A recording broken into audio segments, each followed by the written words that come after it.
الذي خلق الموت والحیاة لیبلوکم ایکم احسن عملا۔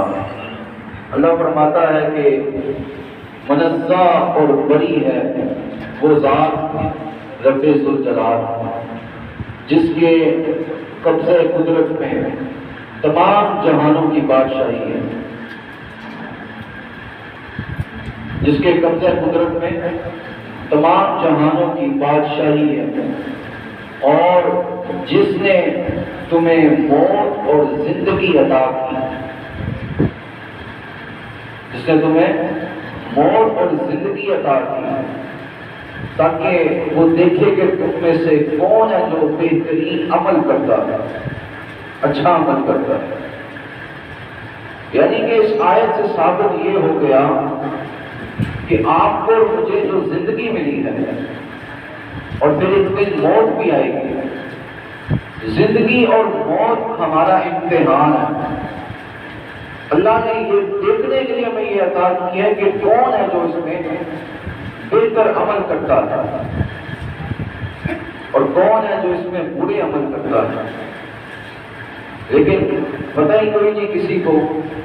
ہم جناب کوئی جاب کے لیے بھاگ رہا ہے، کوئی بزنس کے لیے بھاگ رہا ہے، کوئی اپنے حالات و واقعات کو لے کے بیٹھا ہے، سارا دن جو ہے وہ اسی میں کا دن گزر جاتا ہے۔ یہ پتہ ہی نہیں ہے کہ زندگی ہمیں ملی اس لیے ہے کہ رب ہمارا امتحان لے رہا ہے، رب ہمارا امتحان ہے، اور جو موت ملے گی وہ بھی امتحان ہے۔ زندگی اور موت دونوں امتحان ہیں، لیکن لوگ اپنے اپنے کاموں میں لگے ہیں۔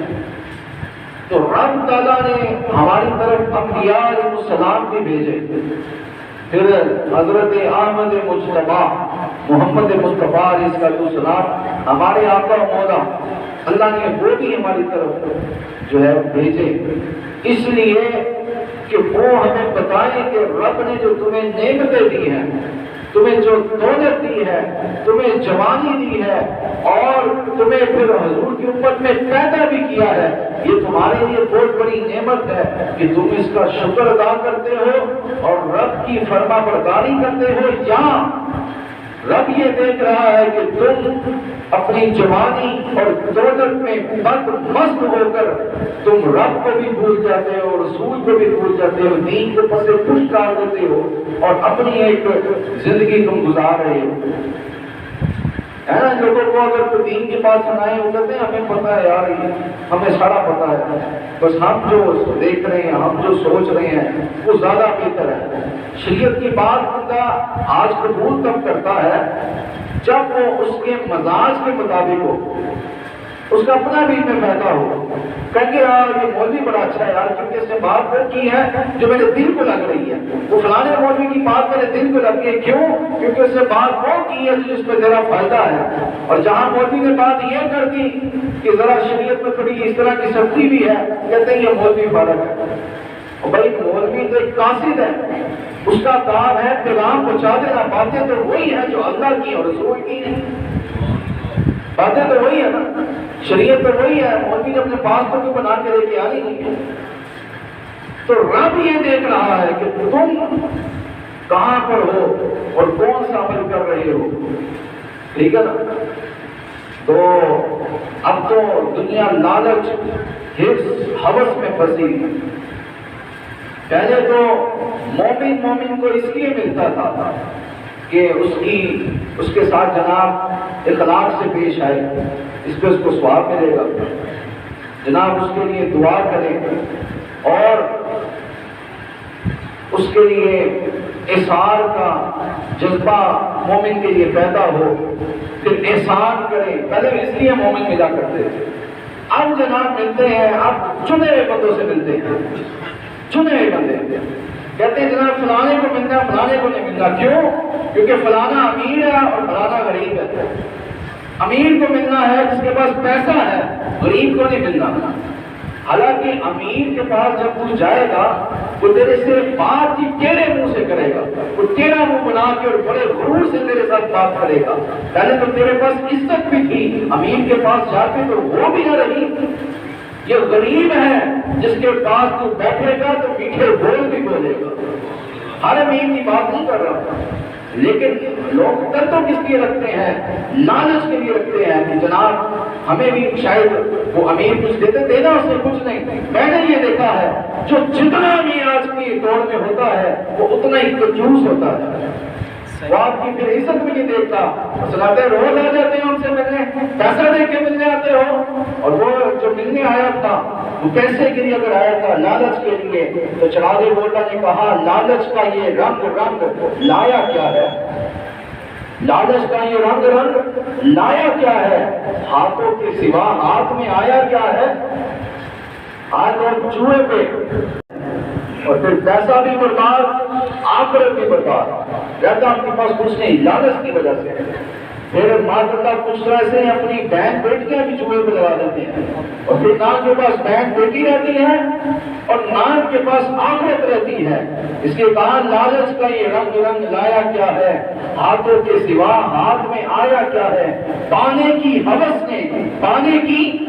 نے صرف کھونا ہی دیا، بتا کھونے کے سوا تو نے پایا کیا ہے؟ کہ کھونے کے سوا تو نے کیا پایا ہے؟ لالچ کی وجہ سے۔ تو بات ہو رہی تھی کہ عمل بہتر کون کرتا ہے؟ حضور صلی اللہ علیہ وسلم نے فرمایا کہ ایک شخص بندہ مومن جب پیدا ہوتا ہے تو اس کی تقدیر میں یہ لکھ دیا جاتا ہے کہ یہ بختوں والا ہے، یہ بختوں والا ہے، نیکوکار ہے۔ جیسے وہ بچہ بڑا ہوتا ہے، نیک عمل کرتا ہے، ساری زندگی وہ نیک عمل کرتا ہے۔ سنے گا حضور نے فرمایا جب اس کا آخری وقت آتا ہے اسے ایک برا عمل سرزد ہوتا ہے جس کی وجہ سے مر کے وہ جہنم میں داخل ہوتا ہے۔ دیکھیں ذرا ایک عمل کی وجہ سے۔ پھر حضور نے فرمایا کہ ایک بچہ پیدا ہوتا ہے اس کی تقدیر میں یہ لکھ دیا جاتا ہے یہ بدبخت ہے، یہ گناہگار ہوگا۔ حضور فرماتے ہیں ساری حیاتی وہ برے کام کرتا ہے، برے عمل کرتا ہے، اور پھر جب آخری وقت آتا ہے ایک عمل اسے اچھا سرزد ہوتا ہے اور وہ مر کے جنت میں داخل ہوتا ہے۔ یہ عمل کی بات ہے۔ یعنی حضور نے فرمایا کہ میری امت میں پھر ایسا دور آئے گا کہ صبح مسلمان ہوگا شام کو کافر ہوگا۔ صبح مسلمان یعنی صبح نیکوکار تھا، نمازی بھی تھا اور جناب شریعت میں بھی چل رہا تھا، رات کو بیٹھ کے دوستوں میں اس نے ایک کفر پکا اور دائرہ اسلام سے وہ خارج ہو گیا۔ دائرہ اسلام سے خارج ہونے کے لیے ضروری نہیں ہے کہ جب آپ کوئی کفر بول گئے تو کوئی گھنٹی بجے گی، کوئی آواز آئے گی، ہاں جناب کافر ہو گئے۔ جب آپ نے شریعت کے خلاف کوئی بات کر دی تو آپ کافر ہو گئے۔ آج ہم بیٹھ کے باتیں کرتے ہیں، اس میں داڑھیوں کا مذاق اڑاتے ہیں۔ داڑھی کا مذاق اڑانا اس نیت سے داڑھی کو برا جان کے وہ دائرہ اسلام سے خارج ہو جائے گا، اس کا نکاح بھی ٹوٹ جائے گا اور اس نے کئی بیعت کی ہے وہ بھی ٹوٹ جائے گی۔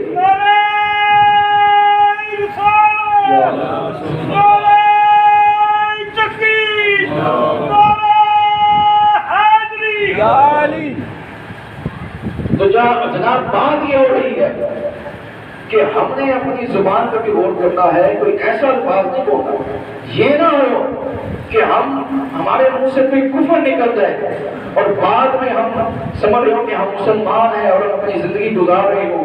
پھر یہ یاد رکھیں جب آپ کے منہ سے کفر نکل گیا پھر آپ اپنی بیوی سے جو تعلق قائم کریں گے وہ بھی حرام ہوگا، پھر جو بچہ پیدا ہوگا وہ بھی حرام ہوگا۔ اس لیے اپنی زبان پہ غور کرنی ہے، ٹھیک ہے نا؟ اب سنیں ایک حدیث جو ہمارے لیے اتنا بڑا تحفہ ہے کہ اگر ہم اس پہ عمل کریں تو ہماری زندگی آخرت دونوں سبر ہے۔ حضور نے فرمایا کہ تم اپنی صحت کو، تندرستی کو بیماری کے لیے، صحت کو بیماری کے لیے اور فرصت کو مصروفیت کے لیے اور جوانی کو بڑھانے کے لیے، حضور نے فرمایا جب تک تیری زندگی کی شمع روشن ہے موت کے لیے ذخیرہ جمع کرو۔ یعنی جب تو صحت مند ہے شکر کر اللہ کا، عبادت کر، اس سے پہلے کہ تو بیمار ہو جائے۔ جب تو فارغ بیٹھا ہے تو اللہ کا ذکر کر، اس سے پہلے کہ تو مصروف ہو جائے. تیرے پاس جوانی ہے تو سجدے کر، بعد میں تو کرسی پہ بیٹھ کے سجدے کرے گا. اور جب تک تو زندہ ہے اچھے عمل کر، پھر موت آئی تو پھر کیا کر. پھر حضور نے فرمایا کہ کیا پتا کل تیرا کیا نام ہو، آج تیرا کیا نام ہے اور کل تیرا کیا نام ہو. یعنی آج میرا نام ہے ہشام رضوی، کیا پتا کل میرا نام ہو محروم ہشام رضوی. دنیا سے چلے کہ محروم رہتے ہیں نا. ظلم ہے کل تیرا کیا نام تھا اور کل تیرا کیا نام تھا، آنے والے کل میں تیرا کیا نام ہو. ٹھیک ہے نا. لیکن رب ذوالجلال کی رحمت دیکھیں، رب فرماتا ہے ان اللہ بالناس لرؤوف رحیم. رب فرماتا ہے کہ میں سابقہ انبیاء، پچھلے انبیاء علیہ السلام، ان کی امت سے زیادہ اے محمد مصطفیٰ تیری امت سے زیادہ شفقت اور مہربان ہوں. پھر فرمایا وَقَانَ بِالْمُؤْمِنِينَ رَحِيمًا، اے محبوب کہ میں اپنے بندوں پر بھی مہربان ہوں. یہ رب کی رحمت ہے نا، اس کی رحمت بہت بڑی ہے. حضور نے فرمایا میں نے ایک شخص کو دیکھا جو کعبے کے غلاف سے لپٹا ہوا تھا اور رو رہا تھا، دھارے مار مار کے رو رہا تھا. حضور نے فرمایا میں اس کے پاس گیا اور پوچھا اے بندہ خدا کیا ہوا؟ اس نے کہا حضور مجھ سے بہت بڑا گناہ ہو گیا. حضور نے فرمایا تجھ سے کیا گناہ ہوا بتا؟ اس نے کہا حضور بہت بڑا گناہ ہے. حضور نے فرمایا بتا تو صحیح بندہ خدا گناہ کیا ہوا؟ اس نے کہا حضور بہت بڑا گناہ ہے. حضور نے فرمایا کیا تیرا یہ گناہ اس کائنات کی زمین سے بڑا ہے؟ اس نے کہا حضور بڑا ہے. حضور نے فرمایا کیا تیرا یہ گناہ آسمانوں سے بڑا ہے؟ اس نے کہا حضور بڑا ہے. آگے حضور نے فرمایا بتا تیرا یہ گناہ رب ذوالجلال کی رحمت سے بڑا ہے؟ اس نے کہا نہیں یا رسول اللہ میرا یہ گناہ رب کی رحمت سے بڑا ہے. اس کی رحمت بہت بڑی ہے. جب وہ اپنی رحمت برسائے وہ بڑے بڑے گناہگار بھی بخشے جاتے ہیں. وہ جناب اپنی رحمت برسائے تو پھر عیسائی کو بھی مسلمان کر کے ولی کے رتبے میں پہنچا دیتا ہے. یہ رب ذوالجلال کی رحیمی اور کریمی ہے. حضرت سیدنا فاروق اعظم رضی اللہ تعالیٰ عنہ آپ فرماتے ہیں ہمارے پاس کچھ قیدی تھے، اس میں سے ایک عورت بھاگ کر دائیں طرف جاتی اور بھاگ کر بائیں طرف جاتی. ہم نے کہا یہ کیا ماجرا ہے؟ عورت سے پوچھا کیا ہوا؟ اس نے کہا میرا بچہ گم گیا ہے. حضرت سیدنا فاروق اعظم فرماتے ہیں کچھ ہی دیر میں اس کا بچہ ملا، اس نے اس کو سینے سے لگایا، اپنا دودھ بھی پلایا. وہاں پہ حضور نے فرمایا صحابہ تم یہ منظر دیکھ رہے ہو جو ماں کس طرح اپنے بچے کی یاد میں تڑپ رہی تھی اور اب اس کو بچہ ملا، اس نے سینے سے لگا کر اس کو دودھ بھی پلایا. عرض کیا رسول اللہ ہم دیکھ رہے ہیں. حضور نے فرمایا صحابہ بتاؤ یہ ماں اپنے بچے کو آگ میں ڈال سکتی ہے؟ یہ ماں اپنے بچے کو آگ میں ڈال سکتی ہے؟ صحابہ نے کہا یا رسول اللہ قسم ہے اس خدا کی جس کے قبضے قدرت میں ہماری جان ہے، یہ ماں کا جب تک بس چلے گا یہ اپنے بچے کو آگ میں نہیں ڈالے گی. آگے حضور نے فرمایا پھر سنو صحابہ اللہ ارحم بعبادہ من ہذہ بولدہا. اے صحابہ یہ ماں اپنے بچے کو آگ میں نہیں ڈال سکتی جس کے دل میں جس کے سینے میں دل بھی بنائے تو رب ذوالجلال نے بنایا. سوچو وہ رب ذوالجلال اپنے بندوں کو کیسے آگ میں ڈال سکتا ہے؟ یہ ماں اپنے بچے پہ اتنا شفقت کر رہی ہے، وہ رب ذوالجلال اپنے بندوں کو کتنی شفقت کرتا ہے. یہ اس کی رحمت ہے. لیکن اس کی رحمت بھی تب برستی ہے جب محمد مصطفیٰ کے دامن سے لپٹا ہو. اللہ برا اس کی رضا بھی ہے بڑی چیز، لیکن شہ بقا سے وفا بھی ہے بڑی چیز، اور بیمار کے حق میں یہ دوا بھی ہے بڑی چیز کہ مدینے کی ہوا بھی ہے بڑی چیز. جب مدینے والے کی دامن سے لپٹا ہو تب یہ رحمت برستی ہے. اور سب سے بڑی رحمت بھی حضور ہے وما ارسلناک الا رحمۃ للعالمین. اے محبوب ہم نے تجھے تمام جہانوں پر رحمت بنا کر بھیجا تھا، تمام جہانوں پر. یہ حضور کی نظر کرم ہو تو پھر رحمت ہے. حضور کے صدقے سے رب کی رحمت اپنے بندوں پہ برستی ہے. اس لیے چراغ گوڑا نے کہا کہ مجھ پہ بھی ہے چشم کرم، مجھ پہ بھی چشم کرم اے میرے آقا کرنا، یہ حق تو میرا بھی ہے رحمت کا تقاضا کرنا۔ تو کسی کو بھی اٹھاتا نہیں اپنے در سے کہ تیری شان کے شاعر نہیں ایسا کرنا، میں کہ ذرہ ہوں مجھے وسعت صحرا دے دے کہ تیرے بس میں ہے قطرے کو بھی دریا کرنا۔ یہ تو حضور کی رحمت ہے نا جب جس پہ برس ہے۔ اللہ اکبر۔ حضور جب صحابہ کے ساتھ قبرستان میں تشریف لے گئے، صحابہ کہتے ہیں کہ حضور ایک لکڑی سے زمین کو کھرید رہے ہیں، حضور نے فرمایا صحابہ رب کے عذاب سے پناہ مانگو، رب کا عذاب بہت بڑا ہے۔ پھر حضور نے فرمایا کہ صحابہ تمہیں پتا ہے کہ بندہ مومن سچا پکا مومن ہے، اس کی روح کیسے نکلتی ہے؟ حضور نے فرمایا کہ جب اس کی نزاع کا عالم آتا ہے نا، موت کا وقت آتا ہے، اسی وقت اس کی آنکھوں سے پردے ہٹتے ہیں اور آسمانوں سے فرشتے نازل ہوتے ہیں۔ حضور فرماتے ہیں ان کے چہرے سورج کی طرح روشن ہوتے ہیں، اور پھر حضرت اسرائیل علیہ السلام، حضرت ملک الموت علیہ السلام نازل ہوتے ہیں، اور پھر اس روح کو کہتے ہیں اے پاک روح اس کے جسم سے نکل، اے پاک روح اس کے جسم سے نکل۔ اگر وہ روح پاک ہے تب وہ ایسے نکلتی ہے۔ حضور نے فرمایا پاک روح ایسے نکلتی ہے جیسے مشکیزے میں سے پانی کا قطرہ نکلتا ہے۔ آپ مشکیزہ جب ایسے کریں پانی کا قطرہ کتنے آرام سے نیچے گرے گا، اس طرح اس کی روح نکلتی ہے۔ لیکن جو منافق ہو اس کے لیے تو موت ایسی ہو جاتی ہے کہ موت آتی ہی نہیں ہے۔ منافق جو ہوا موت کی بہت بڑی رحمت ہے، بہت بڑی نعمت ہے۔ آج لوگ موت سے ڈرتے ہیں نا، کہتے ہیں موت کی بات نہ کرو، کچھ اچھی بات سناؤ ہمیں، جناب نہ موت کی بات نہ کرو، اچھی باتیں کرو، یہ کیسی باتیں چھیڑ دی ہیں؟ میں نے کہا تمہیں مرنا نہیں ہے، دنیا سے جانا نہیں ہے، جب جانا ہی ہے تو ہے ہی مسافر، اور یہ دنیا مسافر خانہ ہے۔ یاد رکھیں مسافر جب بھی اپنی منزل پر چلتا ہے تو وہ اپنی منزل کو دیکھتا ہے، وہ راستے میں تماشے سے متاثر نہیں ہوتا۔ تو ہمیں پتہ ہونا چاہیے ہم مسافر ہیں، تو ہم کیوں پھر لوگوں کے تماشے دیکھ کے ہم دین کو چھوڑ دیں؟ تو یہ موت جو ہے مومن کے لیے نعمت ہے اگر وہ اس کو جانے تو۔ امام زین العابدین رضی اللہ تعالیٰ عنہ وہ فرماتے ہیں موت مومن کے لیے ایک تحفہ ہے، موت ایک مومن کے لیے تحفہ ہے۔